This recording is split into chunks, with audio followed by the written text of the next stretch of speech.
You know what's wild? Sometimes I'm watching a movie and I'm supposed to be rooting for the hero, but I'm sitting there thinking, wait, hold up. The villain's making some really good points here. And I'm not talking about the typical bad guys who want to blow up the world just for fun. I'm talking about villains who looked at the world, saw something fundamentally broken, and actually tried to fix it. The problem was how they went about it. So today, I want to talk about those villains who are actually right about the big picture.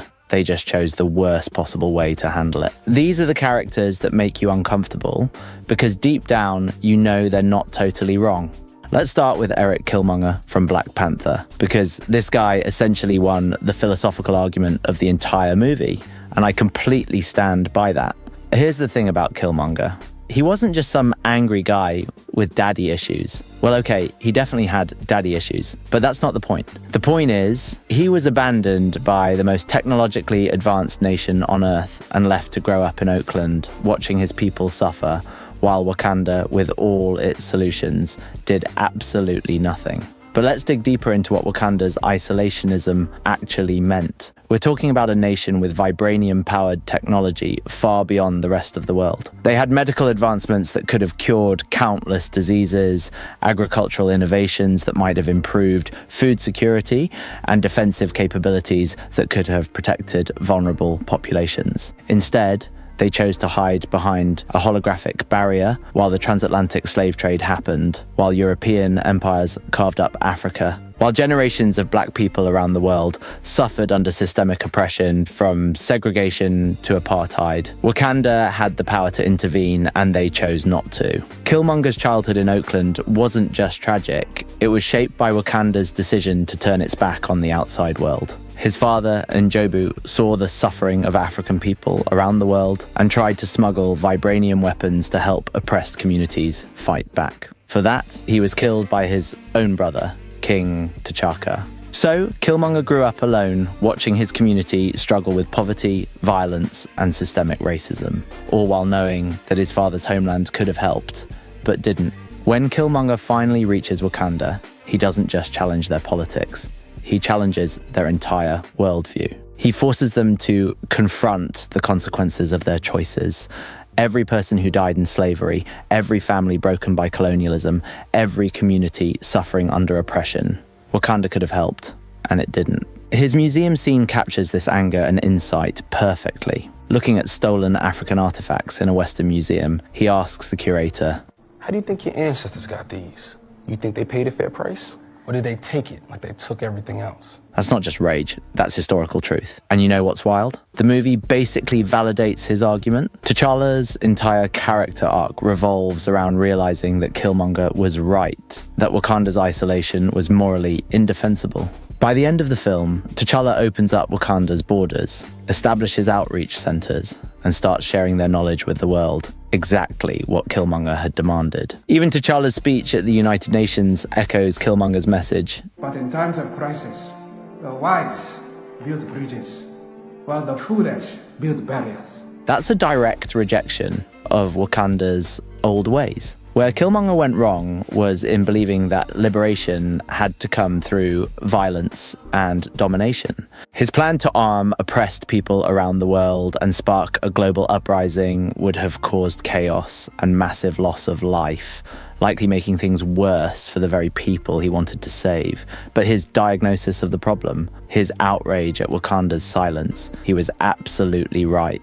Which brings us to Magneto, a man who's been proven right so many times, it's honestly depressing. Eric Lensher is a Holocaust survivor. He lived through one of the most systematic attempts at genocide in human history. He saw what happens when a society decides that a group of people is fundamentally different and therefore dangerous. While Professor X is giving inspirational speeches about peaceful coexistence and believing in the better angels of human nature, Magneto is preparing for the inevitable betrayal.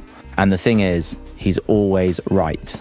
Not sometimes, not occasionally, always. Every single X-Men storyline follows the same tragic pattern. Mutants try to integrate peacefully into human society. Humans get scared when mutants become too visible or powerful.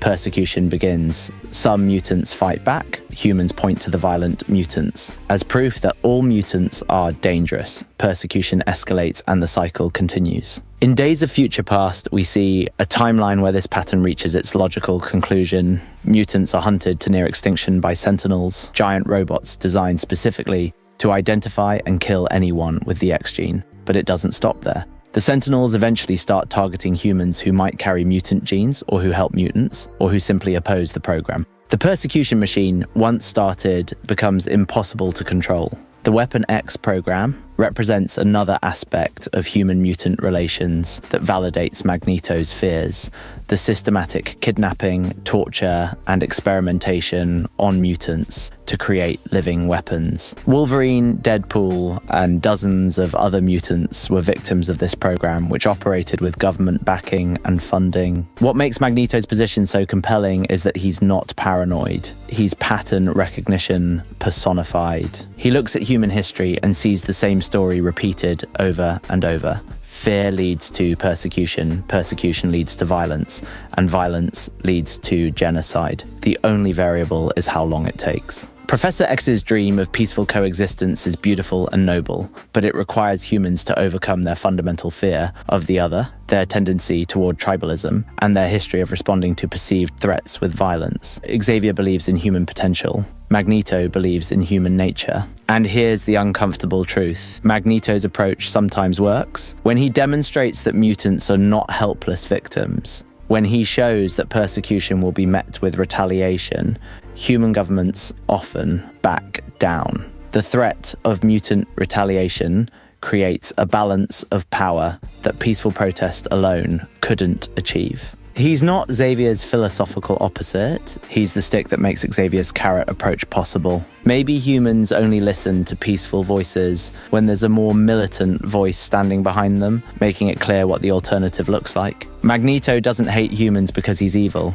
He fears them because he's experienced. He's not preparing for war because he wants it. He's preparing for war because he knows it's coming and he wants mutants to survive when it does. Speaking of being proven right, let's talk about Koba from Dawn of the Planet of the Apes. His backstory is absolutely horrific. He was captured as a young ape and spent years being tortured in laboratory experiments. We see glimpses of his past, caged, subjected to medical procedures, and psychologically broken by human researchers who saw him as nothing more than a test subject. The scars on his body aren't just physical, they're a map of human cruelty. Every mark represents a moment when humans chose to cause him pain in service of their own scientific advancement. When he tells Caesar, "Human, what?" pointing to his scars, he's not just sharing his personal trauma. He's making an argument about human nature based on lived experience. While Caesar grew up with kind humans and learned to see the best in them, Koba learned to see the worst. Caesar's worldview was shaped by James Franco's character, who treated him with love and respect. Koba's worldview was shaped by researchers who saw him as disposable.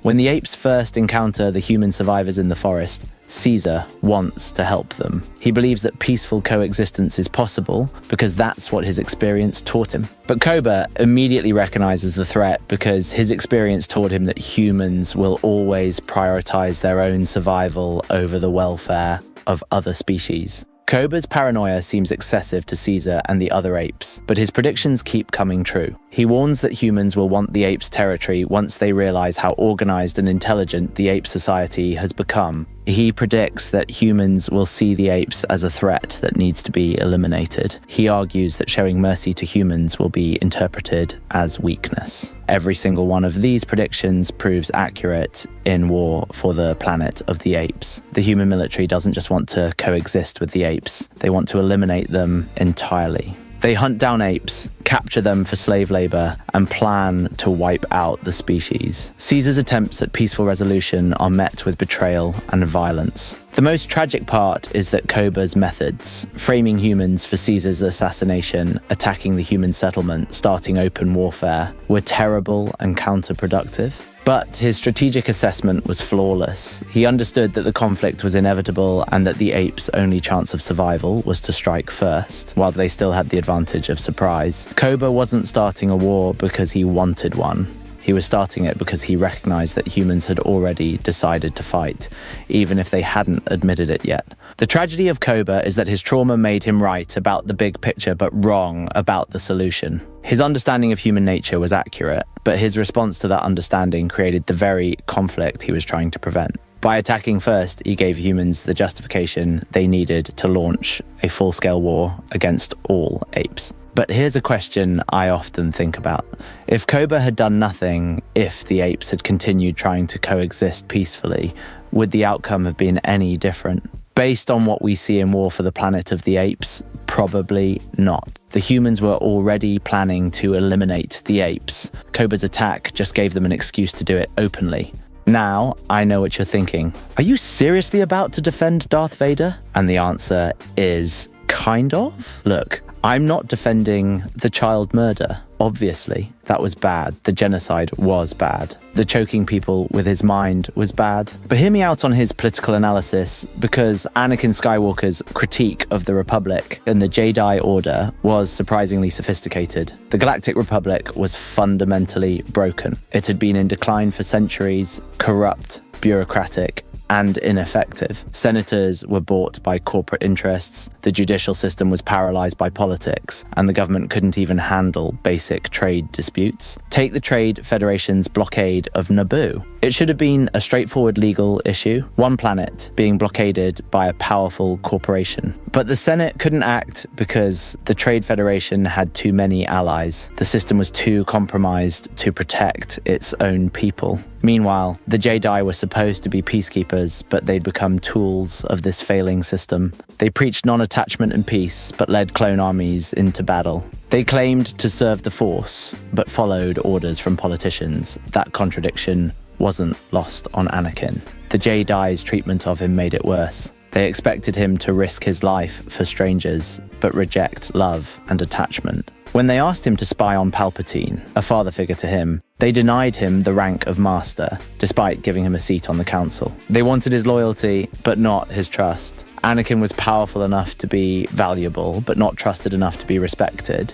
He was expected to follow orders blindly, not act with agency. The council treated him like a tool, not a person. His mother's death only amplified this conflict. The Jedi forbade him from returning to Tatooine to free her. When she died in agony, they expected him to simply accept it as the will of the Force. Their doctrine of detachment had real consequences, and Anakin was the one forced to live with them. Later, when he tells Padme that someone needs to make hard decisions and force people to agree, he's not wrong about the Republic's dysfunction. The Senate couldn't even admit a war had started until Palpatine twisted their arm into giving him emergency powers. Anakin's vision of bringing order to the galaxy wasn't evil in itself. It was a response to a system that had clearly failed. His mistake wasn't in diagnosing the problem, it was in thinking authoritarian rule was the only solution. Palpatine gave him what the Jedi never did: emotional connection, practical power, and a promise to save the people he loved. The Sith code,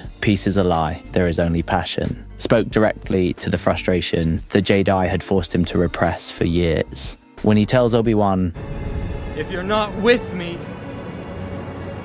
then you're my enemy," he's speaking from the heartbreak of betrayal by the Jedi, the Republic, and now his mentor. He genuinely believed he could build something better from the ashes. The Empire was brutal, yes, but in Anakin's eyes it brought stability. Trade disputes were resolved swiftly, crime was crushed with force, and for the first time in centuries, the galaxy was unified. I'm not saying fascism is good, obviously it isn't.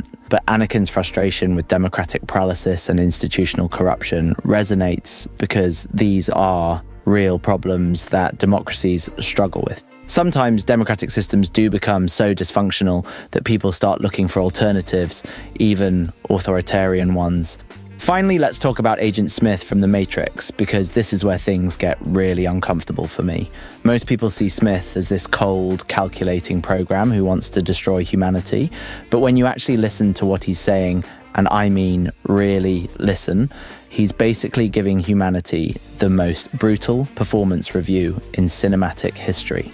He calls humans a virus that spreads uncontrollably and destroys every natural resource. And I'm just sitting there like, as a human, I agree with him. But here's what really gets me about The Matrix. And this is something the movies don't really want you to think about too much. The Animatrix explains that the machines didn't start the conflict. They initially sought peace, established a nation called 01, and even sent diplomats to the UN asking for inclusion. When this was rejected, humanity responded with a nuclear strike on 01. The machines didn't wipe out humanity. Instead, they won and built the Matrix, a simulated reality designed to preserve human life as a power source. From their perspective, humans are a resource worth preserving, even if they treat us like batteries. The real world in the Matrix is a post-apocalyptic wasteland where the sky is permanently darkened, the surface is uninhabitable, and the remaining humans live in underground cities like Zion,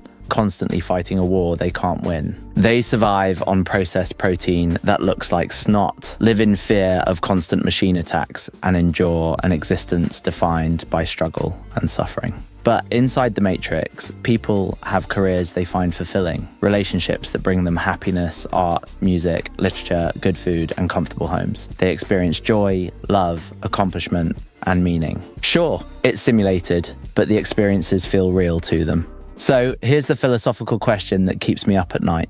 If someone lives their entire life happy and fulfilled, never knowing they're in a simulation, have they lived a worse life than someone who knows the truth but suffers constantly? Agent Smith's hatred of humanity isn't just programmed aggression, it's based on observation. He has watched humans throughout history and seen the patterns. Environmental destruction, endless warfare, and the rise and fall of countless civilizations. From his perspective, humans are fundamentally self-destructive, and the only way to maintain any kind of stability is through control.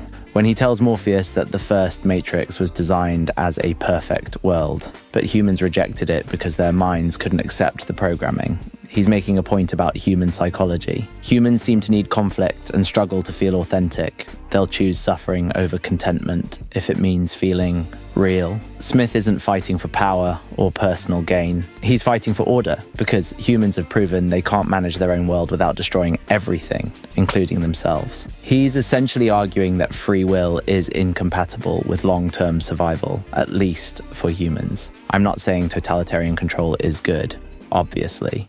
But when you look at human history, the wars, the genocides, the ecological destruction, it's hard to argue with Smith's assessment of human nature, even if you disagree with his solution.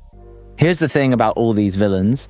They saw real problems and proposed real solutions. The issue wasn't their analysis of what was wrong with the world. The issue was their methods for fixing it.